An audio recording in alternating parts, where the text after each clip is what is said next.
I will never forget the beige balloon arch that somebody put up for their child's first birthday.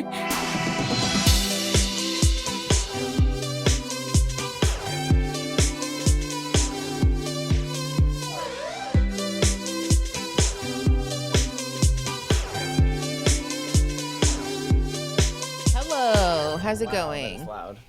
Sorry. Hello. Do you want me to be less loud? No, it's perfect. It's perfect. I'm Flat Stanley. You are Flat Stanley. I'm Are you Cool Flat Stanley. No, I'm not. It's perfect. It sounds great. Were you just playing your dice game? No, I was looking at the articles that I pulled up for last time about excellent. sad beige everything. 'Cause there's Thank some you. Interesting discourse to be had.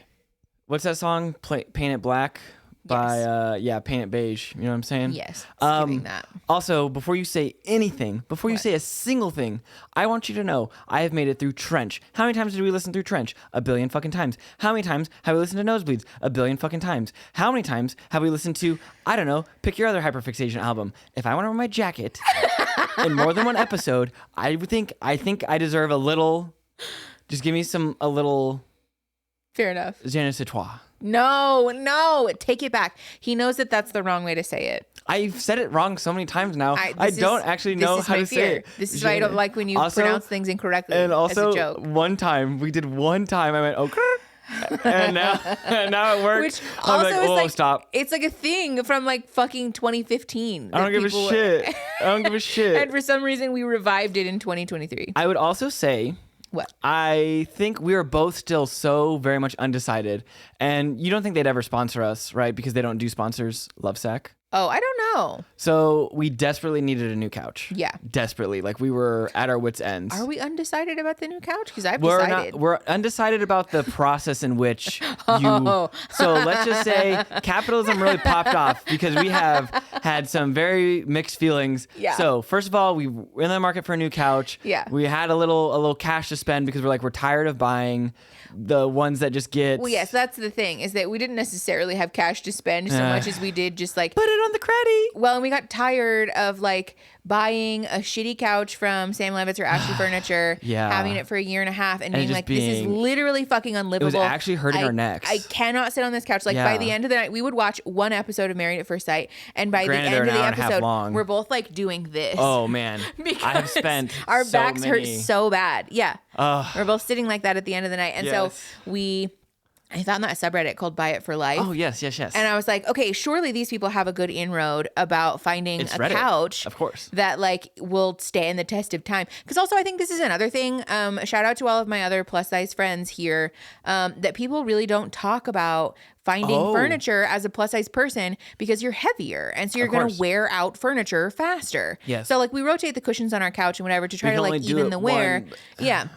But that's like the other issue that's like the sort of elephant in the room, is that it's like impossible, I feel like, to find a review about furniture that's like, I am also a fellow fatty and like these cushions after a year don't feel like paper thin, you know? So I was looking at that subreddit to try to find something that would last like the test of time. Yeah. And they mentioned that Lovesack, the beanbag We thought they were the beanbag people. They make sectionals that are like modular and very customizable and apparently really cool. Yeah. So we, oddly enough, there's a showroom here in Tucson. So we went to the showroom, and like it all just happened so fast. And we love the couch, honestly, too. I do really love the couch. Also, it's crazy how customizable and like it's modular. Yeah. Modular. Okay, but also can we talk about the fact? No, I know. But can we talk about the fact that a lot of people market their sectionals as being modular when they're actually fucking not? These ones are actually modular. You can literally turn the seats sideways, and the couch still clamps together. We've made a U with a little. We made a penis shape. I just realized. No, we didn't. Our couch is a penis shape. No, it's not.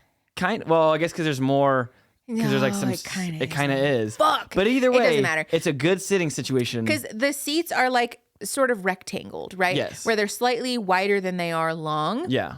But because the arms come off, the back comes off, and the feet come off. So we took the cushions and we rotated them so that they're like deeper than they are wide for the two on the side. And then the middle one is like still shallow. And then we bought an ottoman that we also put at the end. So we have like this sort of, it's like it's shaped like a penis. It's shaped like a penis. I like it though. It's really comfortable. I love it. I'm obsessed with our new couch. But however, capitalism. You have to assemble the whole fucking thing. The whole thing. And I can't Mickey decide. can't help. Yeah. Well, you did. You did help a lot more than I thought you would be able to. I did my best. But also, this also could be because we chose polyester. Yeah. And we chose all the cheapest options, not necessarily because we were being cheap, although to be fair, those couches are expensive as fuck. Yeah, Black Friday shout out. But also because they were genuinely the most comfortable material. And also because you can swap out the covers. Yeah. When I tell you these covers, like, it does not look like you put it's sort of like corduroy. Sofa cover. It is sort of like corduroy. Yeah. But you have to Velcro it at the bottom, and I have destroyed your little fingers. The fronts of my hands. Because you have to like grab it and then like Velcro pull it. Yeah, and so you end up like rotating. So perfectly. They're very which is snug. good. They're great. The quality's awesome. I have no complaints otherwise. But we're like, oh, how long? So like what, 12, 11 boxes showed up to the house? And we're like, how long could this take to put together a couch? Like an hour? Like it's a couch. You just snap it together, right? 4 hours later. No. Also, like it took forever. The guy in the video, I know for a fact they gave him worn old ass cushions. Because I was sitting there having to like.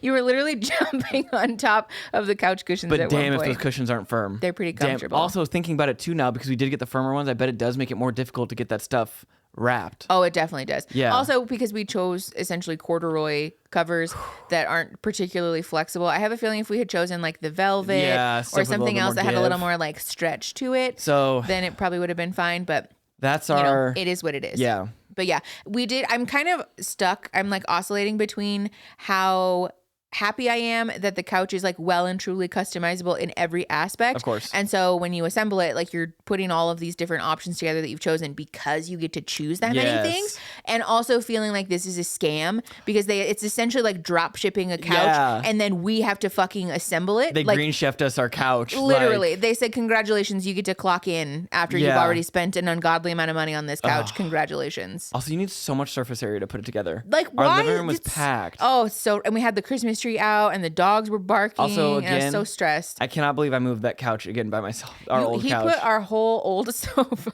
in the car by himself. We don't own a truck either. To be fair, we did use a dolly, and you were very helpful in the. Yeah, I really did. You did the part that you needed to. I feel so bad. No. I have such a hard time not being like part of the team. You are part of the team though. Don't ever think. No, you're I not. know that. Thank you. That's very sweet. I'm dead serious. But I just feel so much guilt about not being like, because normally if we move stuff or whatever, I'm like, here we go. Like I got it. You are not.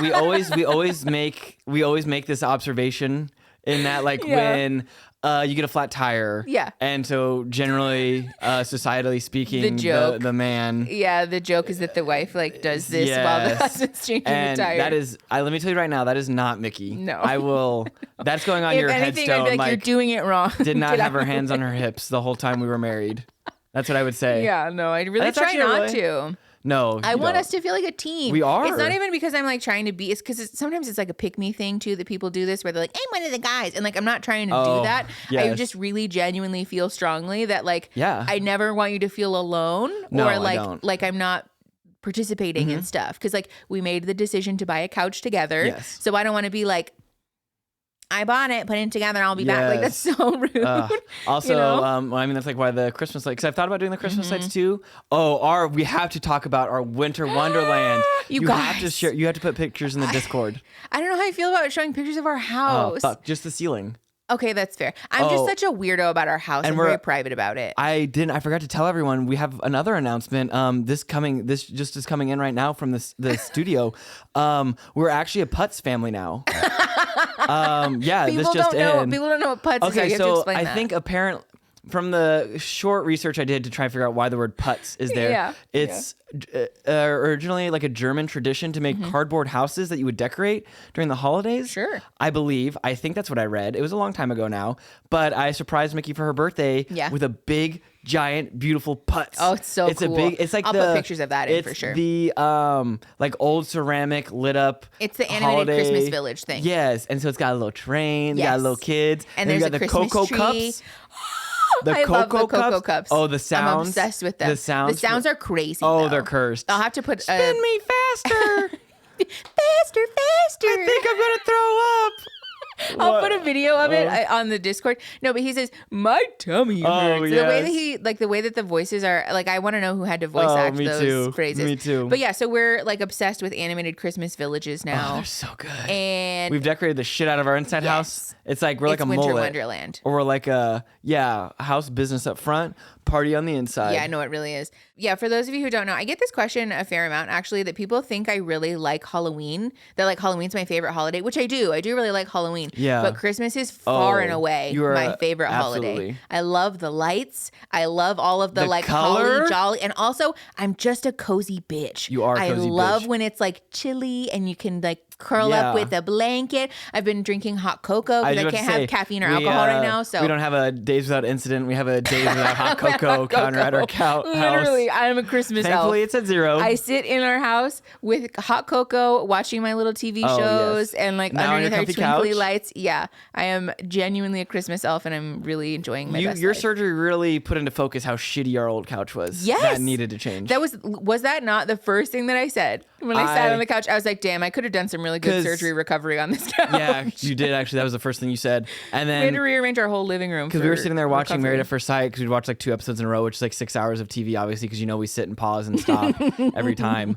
I just want you guys to know, like, if you think like Mickey puts on a show or is a different person or like acts differently when she streams, like so this is I bore Aaron also with we my do commentary. Too. I'm just as bad. If I might even be worse sometimes. I'd be nitpicky as fuck. We rip shows apart when we watch them. I don't think y'all realize the we could be meaner. Yes. And people are really thankful. Yes. Like, I know. Yeah. I think this whole process though, like one day of sitting on that couch watching TV. No, and I was legitimately. like, we're getting a new couch. I can't do that. Like, we absolutely cannot do this. I didn't realize. The new couch is so comfy though. I sat on it and played Zelda yesterday for literally 3.5 hours, and my neck or back didn't hurt at all. I think it's so funny. Immediately after we play or finish Baldur's, you're ready to get back into. Because I hyperfixate. I know it's hard. I don't know if this is just us or like I feel like it's hard to play like multiple games at the same time. Is that weird? Yes. Is that like a normal? I feel like. Thing? I don't know. I feel like that'll probably run the game. And I think it's probably a shared experience having a hard time playing multiple things. Yeah. But I could very much see people also like jumping around from thing to thing. Because sometimes I have periods of time where like I want to do like 8 different things. Yes. And then sometimes it's like hyper focused. Yeah. Like I feel like I know nothing but fine dining, breathing, and Baldur's Gate for the last like however when it came out. But I think the thing about it too is that Baldur's is like so big. It's very like open world, and like it reminds me of Skyrim in that way, where there's just an infinite amount of shit. Well, I don't feel like you're like doing the same. It's not like the same shit over and over. That's the thing. Like no 2 playthroughs are ever going to be exactly the same. So it's just like a whole world of shit to discover. You like don't get bored of it. No, honestly. I don't. I know. After we finished it, I was like, all right, you ready for your Dark Urge playthrough? Yes. It's so hard to be evil in that game. It's so hard. We're going to have to like really support each other through it. Speaking of being evil, our evil capitalist overlords have taken color from us. That's what and we're we are talking on a about mission to get it back into the homes of people. Are we? I don't know, but I really selling home decor. Honestly, I just don't understand why we have to try so fucking hard to get even a little bit, just not beige and white. Yes, like everything doesn't need to look like Kim Kardashian's house. Also, like it doesn't. It shouldn't. It shouldn't because Kim Kardashian doesn't fucking live there. No shit. Also, I love that her sisters give her shit about her. Also, can we just talk about this whole season is just Kim saying, "Hey, I need to do less stuff. Hey, so by the way, I'm busy as fuck again," and like literally sleep depriving herself, and she's like, literally, it's. Really like, shut up. You already won capitalism. Like, shut the fuck up. Like, each and every one of them. Really cracks me up, too, is that these people have enough money to just, like, hide from the rest of the world and live in a beautifully appointed homes with their kids. Yeah, they could travel from vacation home to vacation home and spend the most amount of quality time with their kids and their family that they wanted to. And for all of the, like, yamming on that we do about how important family is and all of this stuff, like we seem to be prioritizing anything but family and our loved ones above above work. Like I don't understand. I will be so curious once Chris passes away. If like all the kids are just like, all right, we're done, deuces, see you later. Good luck. You're gonna be waiting a long time. Or no Chris doubt. Kardashian is never gonna die. But like, are they gonna carry on the family legacy of like doing the most all the time at all points? Because it seems like honestly, especially this last season, I can never tell what their angle is too. Yeah. But like, it does really seem like Chris is just like, okay, you guys are doing this, you guys are doing that. Yeah. Like always, constantly. I would love to analyze Kim Kardashian's birth chart because I feel like there's just a whole treasure trove of information there. Has to be. People have done it before, but it feels a little invasive. It does feel a little invasive. Yeah. Anyways, back to our original topic at hand. Yeah.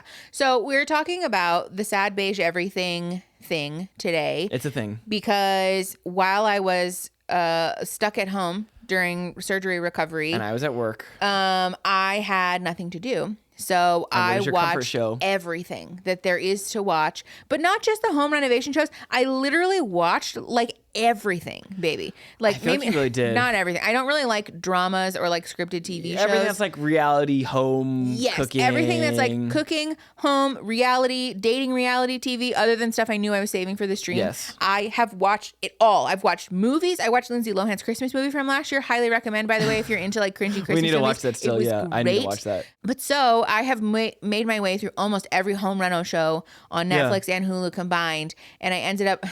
I just realized I'm doing it again. I ended up watching this show called Dream Home Makeover. Yes. Is that with the couple? Yes.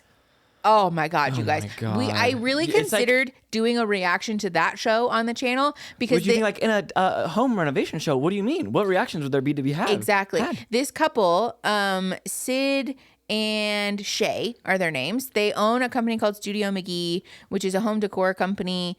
They also have a home renovation business where she's an interior designer, so people hire her to come renovate their spaces. I'm Don't serious, shit on her credentials. Okay, I won't shit on her credentials, designer. but like, go on. I'm gonna have a really hard time. I'm gonna do my best. I'm gonna be such a good boy. But so I watched this show, and initially I was just like, whatever, right? Like this will be a show for me to have on in the background while I'm doing my sort of, like my opioid naps things. Yeah. If you've ever done surgery recovery, you know what I'm talking about. Where you just like fall asleep because you're on pain meds. And so I'm watching this show, and the talking heads that they do, where Susie Smith wants us to renovate her dining room, and so they show a little footage of them talking to Susie Smith, showing the space, blah, blah, blah, the little mock-up thing. And then there's a talking head of them talking to each other, the husband and wife talking to each other about the space. Talking. And the husband will always make like a dad joke or whatever. It's like very Chip and Joanna. They want to be them so badly. Like just go get their skin. He's the bumbling husband guy, and she's the smart and like savvy designer lady. Together. Yeah, the like exasperated with my husband thing. Except that it's not at all cute or funny. No. They're actively fucking antagonistic to each other on camera. But then they'll do like a dead cut. Yes. They'll be like, you really love drinking orange. I'm trying to think of like a good... The aquarium thing sticks out to me. What? Where there was a cutaway in one of the episodes where they were taking their kids to the aquarium. Oh, yes. And Sid, the husband, says something about how like, man, my idea of fun is just doing anything that the kids want to do. Like I love spending time with the kids. And out of nowhere, first of all, this whole time that the husband, Sid, is talking, Shay, the wife, is like, making this face, like sort of rolling her eyes at him. And she calls him out on camera, no hesitation. It's like, that you're lying through your teeth right now. That is the last thing that you ever want to do. And he was like, and then he was like, well, no, I mean, I enjoyed going to the aquarium, and then cut to them at the aquarium. It's so awkward and uncomfortable. I can't trust the production company. Like, I don't know. Are they watching their, like, do you think they're watching their final edit? Do they think that they're being sweet and endearing? Do they think that that's not like a blinking red light about how contemptuous they are for one another? And I literally remember, I probably have the text too, because I got to work, and you'd been watching for like 5 minutes, and you're like, babe. Yeah. This couple fucking hates each other. And I was like, you've been watching like whatever. 5 minutes. Like, how can you possibly, like, I was like, you probably got like a weird one-off. Like, that's what I thought. I was like, oh, they're probably just having a weird day. That's fine. And right? Apparently fucking not. Episode after episode after episode. So anyways, I became fixated on this show. Because I am normally not one for the like bland beige, How could you be? Aesthetic. How could you be? Hello.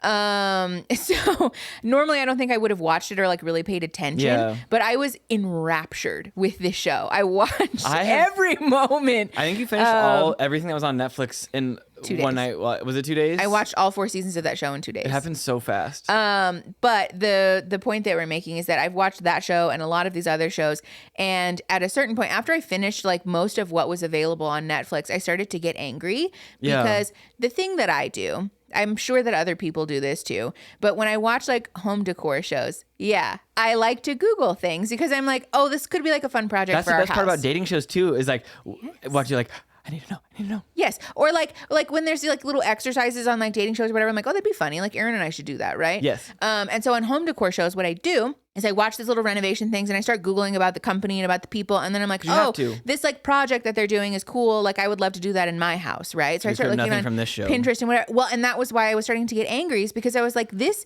is not at all like even in the ballpark of what our. It's not like inspirational. No. It's not like aspirational. No. It's not interesting. It's not novel. Well, it's not how do they have this many seasons of a show? Like. I don't know. And there's Netflix, no shade to people who like the sort of beige, like plain aesthetic. Like Hannah and I have talked about this on our pod, by the way. Shameless self-promo if you want to listen to the podcast with Hannah, it's in the description. But there's nothing wrong with liking the sad beige, because Hannah really likes the beige, like plain aesthetic. You can just like the beige. It doesn't have to be it's sad when you don't like it, but it can just be beige. Whatever.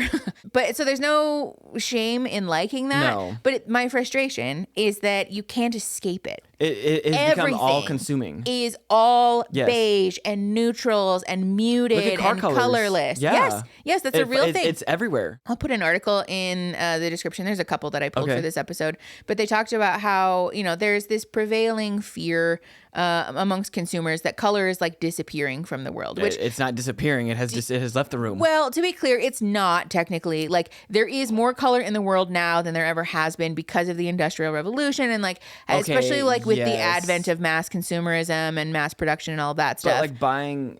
However, colorlessness is very much a trend. The interior design aspect of things, like the commercial part of the world, is very much doing this thing where we're stripping brands of their unique identity and color schemes and sort of muting them down. All like these large corporations are all doing this thing. Turn the saturation down. Well, and they're simplifying their logos to be like this simple block text with like very little embellishment. It's giving dystopian. It's very 2D. Yeah. It's like a minimalist thing that's happening right now. But that's leaching its way into interior design. Yeah. One of the articles that I was reading was talking about how this is mostly a prevailing issue in the interior decor realm because capitalism has ruined our ability to like move upward in terms of generational wealth. So now more than ever, people conceptualize the home that they currently live in. If you're lucky enough and privileged enough to even be able to buy a home, they conceptualize that as an investment for the future. The thought process is that I will eventually sell this home to someone else in the hopes of upgrading to another home. That was literally us. And so I can't make decisions about my interior decor if it's not going to be good for resale value. Yes. And so that's why we're seeing a lot of like decor and brands and like home fixtures and things like that be like stainless steel, beige, white, brown. It comes in black. Like that's it. Those are the only fucking color options because it's good for resale because it's like it's not offensive. Like too personalized. Yes. The thing that's so funny about this though is that people do this with like the home flipping thing, which is a lot of like the interior design Paint world it all too. White.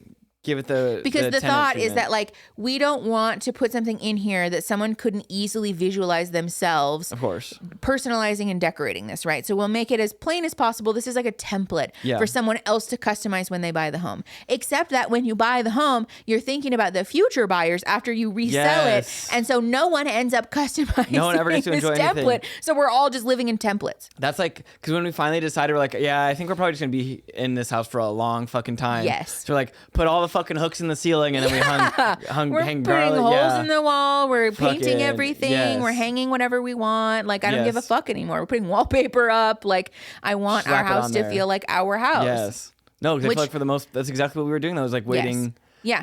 Because the thought was like, if we do move out of this house, I don't want to have to undo all of that. Yes. Right? When we painted the stripe in my office, that was sort of like the first domino. We justified it by saying that it was for the channel. And so that's, like we were allowed to paint our house because it's for the channel. Yes. And then we decided to move the channel stuff out of the house. Yes. And I was like, but I really like this stripe though. And also it was a fuckload of work to paint that stripe is not going stripe anywhere. On the wall. I'm going to put a clause if we ever sell the house. Like, you cannot remove this stripe. Can't live It here is part of the like house now. Yes. So then after I sort of finished that room and I was really happy with it, we did your office. We had painted your office already, but we did more like customizing with like the couch in there and like the plants and stuff. And then the bedroom. We did our bedroom. Dark navy. It. Like what colors? It's so good. It's like this really deep saturated teal. Oh, it's so good. It's like a really dark saturated teal color. It sucks all the light. It's like the little deluminator. No, it doesn't. Yes, it's like the deluminator. In a good way, though.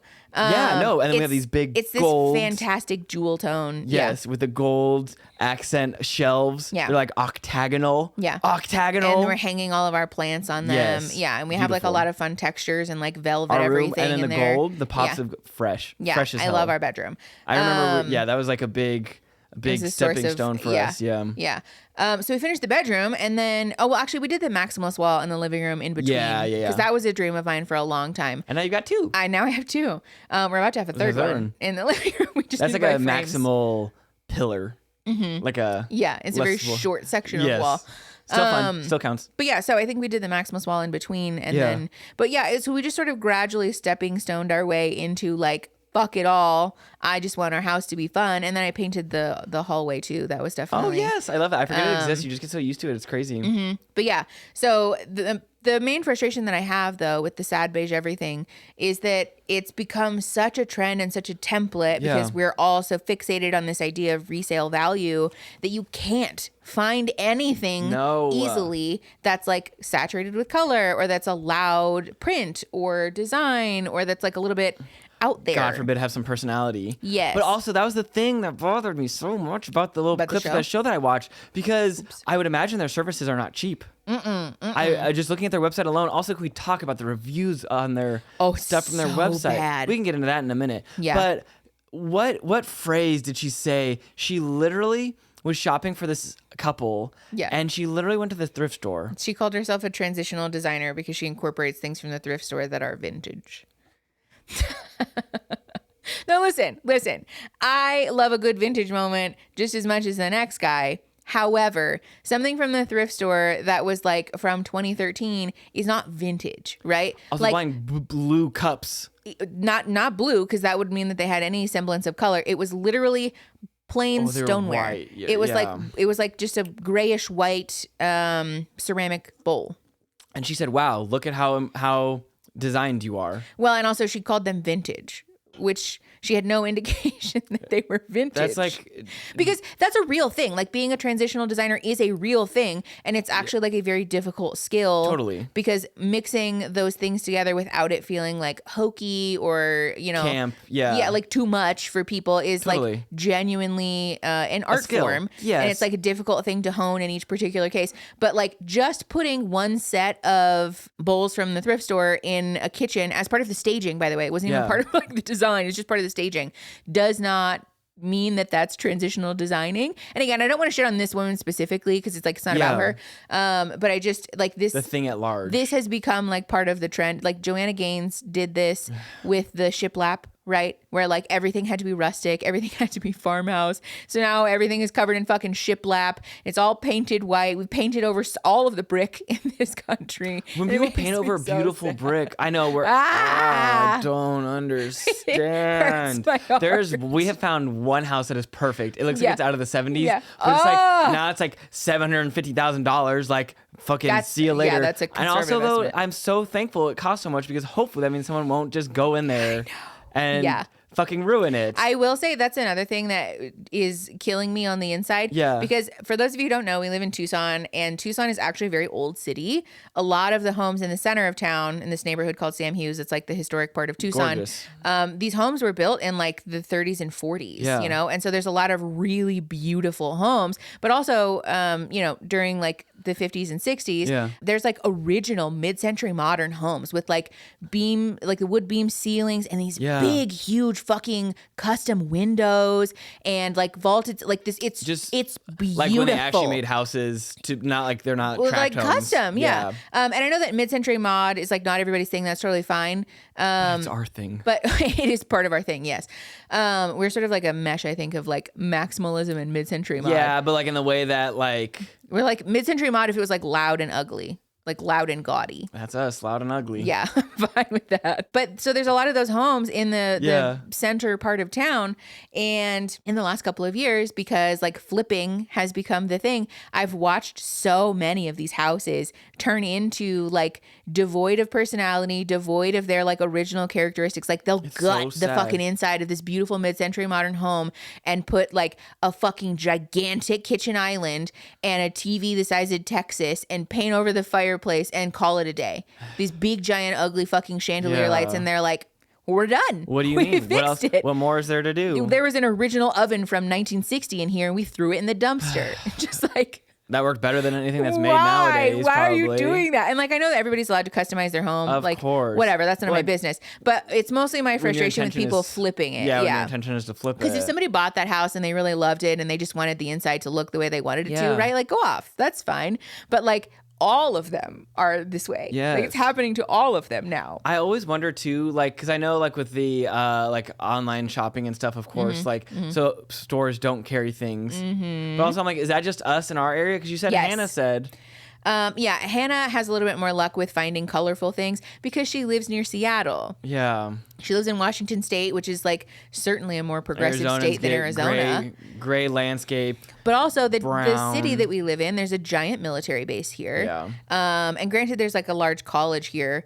But there's college also kids can't afford to decorate their homes. Yes, because they don't have homes. There's also a lot of retirees here. People who are either snowbirds or people who were snowbirds and then decided to settle here in retirement. So there's really not a lot of like young, modern, contemporary, colorful design. Like maximalism is not really going to sell well here, fine, you know, which I get, like, I guess, but it is really frustrating though to feel like you cannot find decor anywhere. It's, you know what it is? Tell me. It's the triangle thing.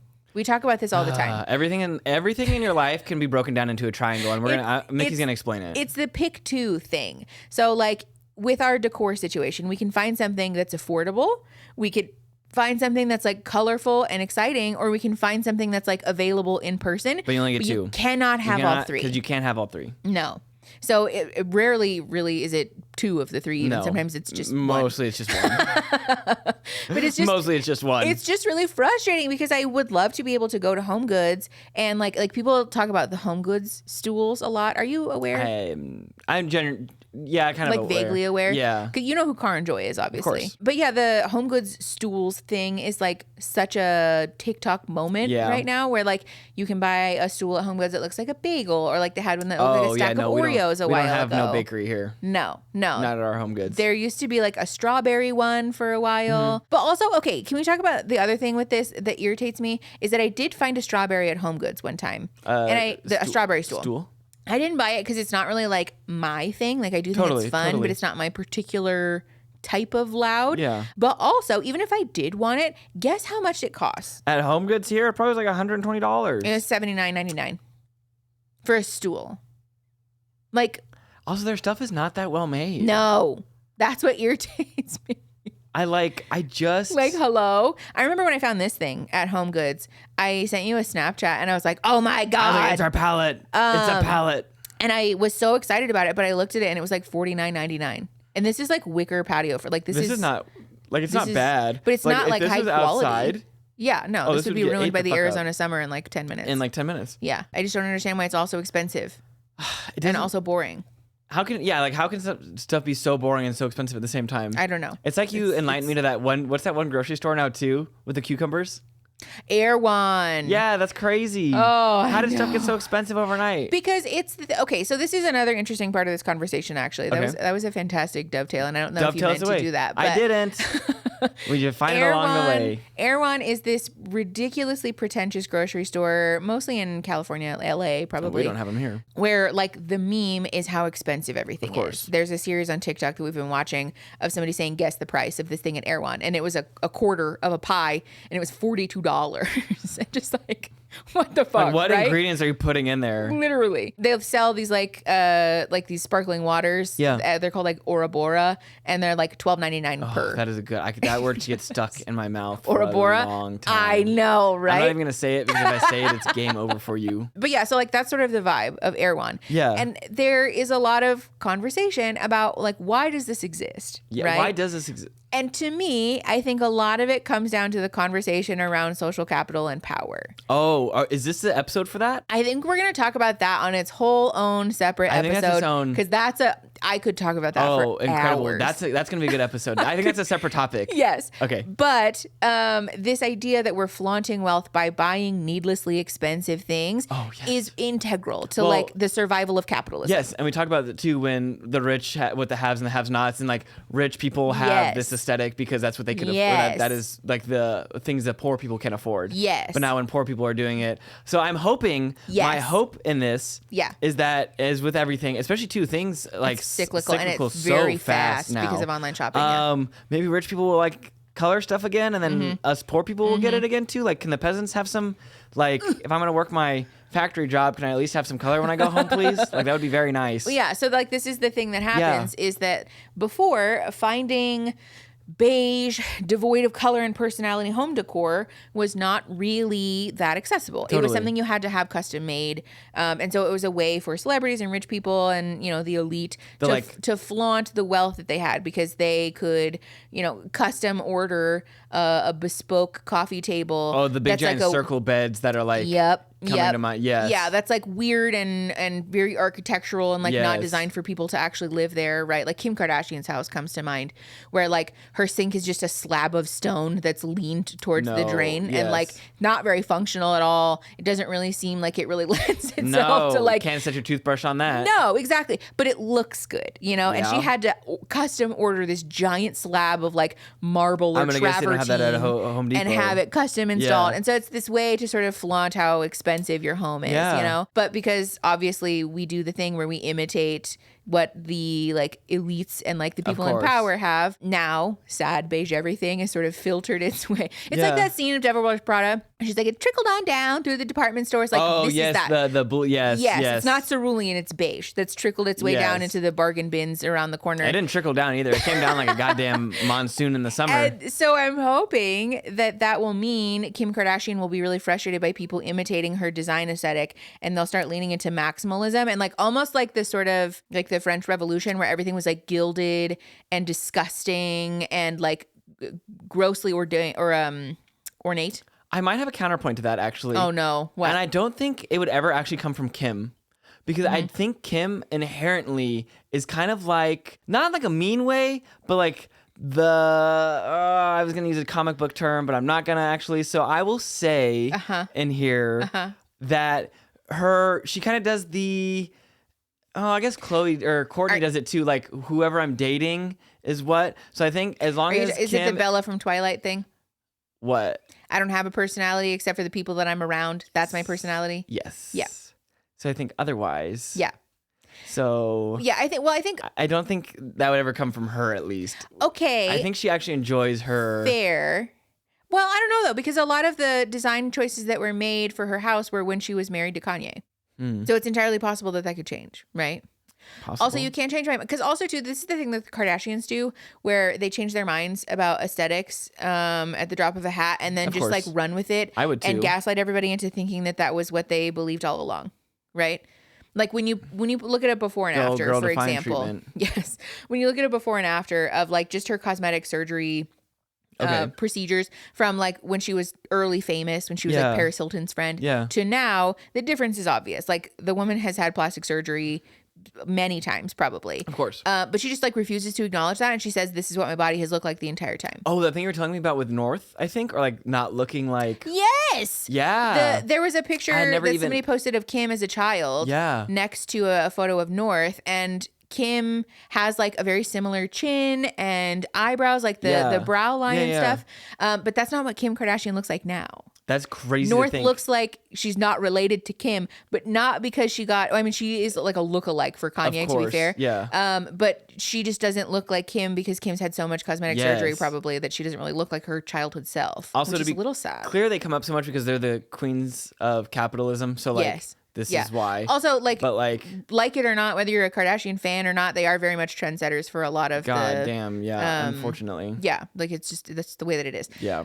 But anyways, I think her aesthetic will change probably. Like I really don't doubt that there'll be like a shift that happens. I would be so curious with that. And we just don't address it.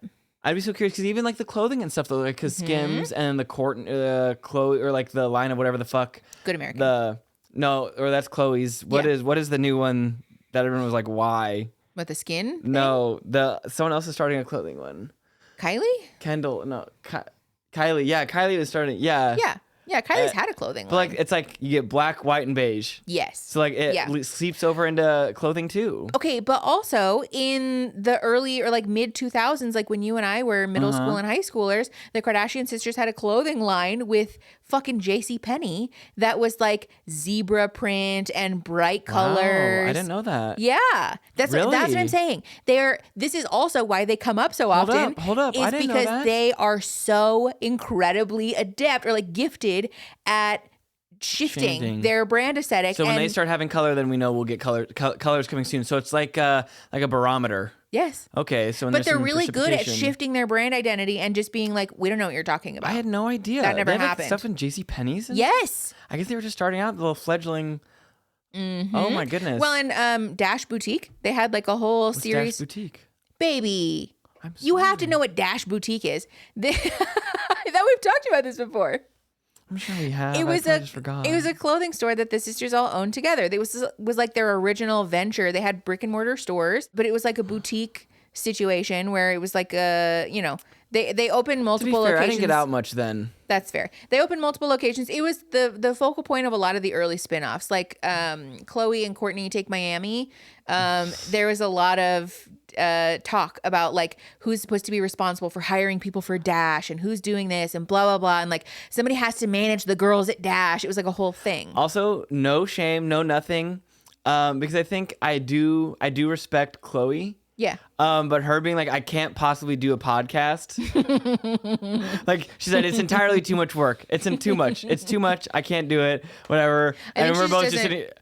I understand, obviously, of course. And we're both just sitting here like, damn, we like do this shit almost for free. And like she's like, I couldn't. Can you imagine how much money? How much money? I know. For an ad on one of hers. Think about it. Oh my god, because it'll make that could pay for But anyways, yes. They've done this several times is what I'm saying, that like reinventing their brand identity and just making their appearance completely different than it was 5 years ago. I had no idea. And then just like nobody notices, like we just don't address it. Damn. They're the masters at that. Yeah, They're should like get into brand chameleons. We should get into designing stuff. You want to design home decor?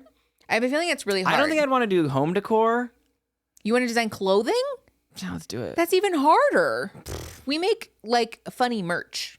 We make funny. You make funny. Merch. Let's be real. You make funny merch. I go, damn, Pumpkin, that shit looks good as fuck. Thank you. Yeah, you do. That's true. Anytime that we try to venture outside of the like meme merch world, though, I get stuck. Like designing actually artistic clothing is really hard. But also, too, it's not like we can print and stuff the way you want. Yeah, I can't. Like, we're not out here doing a Teddy Fresh situation. What else? As much as I would love to. Do you have any other examples from that show of that couple? The thing that comes to mind for me is the Christmas ornaments, the Studio McGee flocked Christmas ornaments. Okay. They're like velvet. How much were those? Did we ever get a price on those? Let me look. Yeah. Okay. So these are being resold on Mercari. So this is a set of 11 velvet ornaments. These aren't the Studio McGee ones. They're from Threshold. Oh, these might be the Studio McGee ones actually, because they partner with Target. How much? On Mercari, which is a resale site, in case you didn't know. So people are buying these. They're Ray Dunning. They sold out really fast. They're Ray Dunning these. Yeah. These are being sold as a set of 11 for $68.59. Are you kidding me? It's a set of 11 velvet ornaments. Read me the colors. Beige, white or cream, probably. Cream. Like a sage green and like a chocolate brown. So cool. So everything can blend into your tree. Yes. That also is the thing that bugs the shit out of me. Yeah. Is like also like just let Christmas be colorful and fun. Literally. I don't understand. The other thing about this actually that I think is worth discussing. Well, then we should discuss it. Is the crossover here between Fundyland and the Sad Beige Everything. I mean, because they're both, it's a Mormon couple, correct? Yes. I mean, their house. I'm pretty sure they're Mormon. Yeah. It's from Utah. All of that Utah. You can just tell the houses from Utah look like they're from. Yes, they do. They have a look. But they are very big fans. Like the Fundy world are very big fans of this like Sad Beige Everything. So much so that it leaches its way into things like kids' birthday parties, for example. I will never forget the beige balloon arch that somebody put up for their child's first birthday. Baby was dressed in an oatmeal onesie, and they got a smash cake that was like white and brown. What's a smash cake? You don't know what smash cakes are? No. For first birthdays, Is it a cake you can? Yeah, 'cause so they know how to because use their obviously limbs? babies don't know how to use a spoon or fork, so it's like fun to let your baby like smash up the cake and whatever. So people will order like for a kid's birthday party, they'll order a little baby cake that's the smash cake For them to okay. And some people will do a photo shoot out of it where you set your kid in a photo backdrop and they smash the I cake. didn't realize it had a name. Yeah, I was thinking like a smash burger where they're like making the cake and then they're like no. So yeah, they have like the regular cake for all the grown-ups to eat, and then they have the smash cake for the baby. But there was this woman who did a beige balloon arch and then sat her baby in an oatmeal onesie and gave it a beige and brown fucking birthday cake. Wow. Like also babies can't see color, right? Well, or they can. So their like vision develops as they're like very young. Yeah. So they can't necessarily see a lot of color, I don't think, but they do benefit from high contrast imagery. Of course. Which is why you'll see a lot of baby books, like the cardboard or like foldy baby books that are made of like black and white images, because that's easy for their little eyes to perceive. Okay. But the thing is that it's very stimulating for them. It's mentally stimulating. It's good for their little brains to chew on, and developmentally it's very important for them to have stimuli visually. So it's even affecting our health. It's not even good for our health. I know that you're memeing, but like for real, it is actually like I was kind being of for serious. Oh, okay. Nah, I was memeing a little bit. I was just kidding. It is kind of like cruel, I think, to force your children to participate in your design aesthetic, because also pets too. Doggies, puppers can't see. Yes. Dogs have a very limited range of color. So mostly what they can see are blues and yellows. So like red and green, for example, they can't distinguish between those two. Yeah. So if you throw like a red ball into green grass, your dog's going to have a really hard time finding it visually. Totally. Granted, dogs do a lot of searching with their nose, but more than they do their eyes. I've seen it more than once. Still, you should be ideally buying your pets things that are blue and yellow, or your dogs anyways, because it's like visually stimulating for them.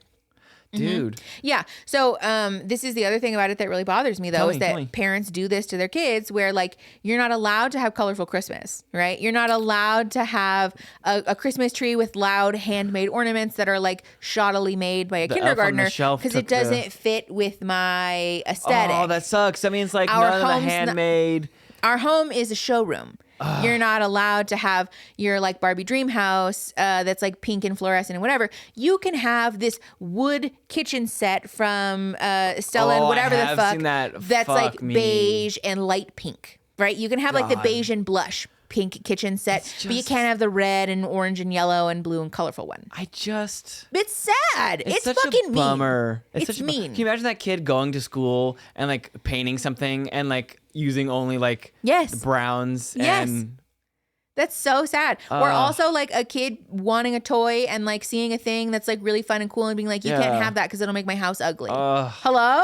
That's such a bummer. Also, no fridge art. Yes, that's depressing as fuck. That's sad. Damn, that is really sad. I'm not saying that like kids should, be the center of the world or whatever. No. Obviously, I think people should be allowed to have their own choices about their aesthetics. I know, we're not even people who like have our own kids or want kids, but like I think just thinking back about my own childhood, if my mom had told me you're not allowed to have that, or like, for all of my parents' faults and foibles, they were pretty enthusiastic about you guys allowing used to be doing crafts on all kinds of fucking and they allowed us to express ourselves. Like my bedroom went through several iterations. One of which was this like really bright pink color. Of course. And my mom sat with me with these little foam stencil. It was like a flower stencil. And so we put acrylic paint on these little flowers and we stamped the entire crown molding of this huge bedroom with like giant vaulted ceilings, by the way. My mom got up on a ladder and helped me like put these little flowers in this room. And like, she just did that because I wanted to. Like my parents were like, I know.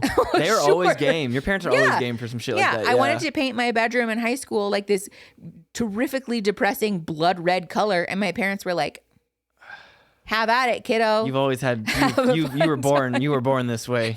But like I just thinking back, if my mom had told me or my dad had told me that doesn't fit with our aesthetic, so you can have like oatmeal or cream, I would have been so sad. Like I had the colored like, the fan with all the colors on it. Yes. Oh yeah. I love that. But like, wouldn't that have been so sad if your parents were like, we're getting rid of this because it makes our house like not look expensive? I wonder too if this has anything to do with family vlogging and stuff too, because you want your house to always be camera ready. And did I hit a nail on the head? I got the tip of approval. Oh, absolutely. Yeah. Tell me, what do you think about that? Well, I think a lot of it is because it's the consumption thing, right? Okay. Oh, yeah. Our house is not for us to live in; it's for it to be viewed by others. Yeah. Right. Like I think even people who aren't family vloggers, obviously, which is like a lot of people. Obvious. Yeah. The idea that you could post, pictures of your kids playing in the living room on Instagram, and your living room is perfectly manicured and everything coordinates. You gotta make sure it looks good for the gram. Yeah. Exactly. It's like the your thing life where is a showroom. Our life is designed to be consumed by other people on the internet more so than it is for us to be lived. Dude. Oh, also, sad. Did we talk about that schedule? That schedule? Oh, the family vlogging thing? Yeah. Yeah. Casey Davis made a TikTok talking about that was awful. A family vlogging schedule that taking a break. They were going to Disney World for vacation and they wanted their kids to have a light work day or something. And they had an Excel spreadsheet. We don't even make Excel spreadsheets. And I thought we were professionals. I know. Yeah. I think it really just puts into perspective how militant the family vlogging thing is. Yeah. Casey talks about it in her TikTok. I'll link it below if I can find it. She talks about how people's perspective of family vlogging sometimes is that these people are just living their lives. They're just living their lives and just they happen to be filming things as it's happening. And that's not true. That was my impression. Honest to God. That's honestly, not fucking true. I was like, they really are just vlogging. Like they're just out here. No. No. Because also keep in mind, if you and I tried to daily vlog our regular ass lives. It's a mess. But also, there's not really content there. That's what I always wonder too. Like, I'm sitting at my computer for 8 hours. I'm probably gonna work on a video. I'm gonna work on some music, and then I'm gonna play some video games. Stare at my phone. Yeah. That's not interesting to watch. So what ends up happening you guys do want to watch is that we schedule out activities and we schedule in things to be interesting content. Yeah. And then you put your kids in front of the camera and you make them perform how excited they are to be going to the zoo. Kids. Yeah. Oh my God. We're making a craft. Smile for the camera. No, start over so that I can catch you starting the craft from the beginning. It's creepy. Also, I didn't know Vlogmas was a thing. What? That can't be true. I'm dead fucking I used to watch serious. Vlogmas back in the day. I didn't know it was a thing. I thought these families just posted that much. Some people do now. Daily vlogging is like kind of a thing now, just like year round. But Vlogmas is like such absolutely no idea. Yeah, I feel like especially being a content creator now, so much of my innocence has been robbed of me because every time I see like Vlogmas happening, even when it's not like exploitative family vlogging, I'm like, yeah, that's a cash grab. That's all for money. Like I know that you're just farming AdSense for the month of December, and I respect it. Of course. But also like you didn't just have a spontaneous desire to drive to Joshua Tree. You went for content. I just don't understand because we've had that conversation too about like filming and stuff while we're on vacation or like doing things or whatever. And we never do. But it always just ultimately kind of feels like it like takes away from it a little bit. Yes. Or like a lot of it, I guess. Well, and you know what's funny is in the last couple of years, because I'm trying to like be better at being an influencer. We try really hard. Well, Mickey tries really hard. I've had my rise and fall with social media, and I think I am just not built quite that way. True. I'm not built for it, but I think you just like it in a very particular way. I like it in a very particular way. But even when we do go on vacation and I try to film stuff and with the intent of maybe turning it into content later, it never works because putting together like a perfectly manicured TikTok requires so much time and attention. Yes. You can't just like off the cuff film a few clips here and there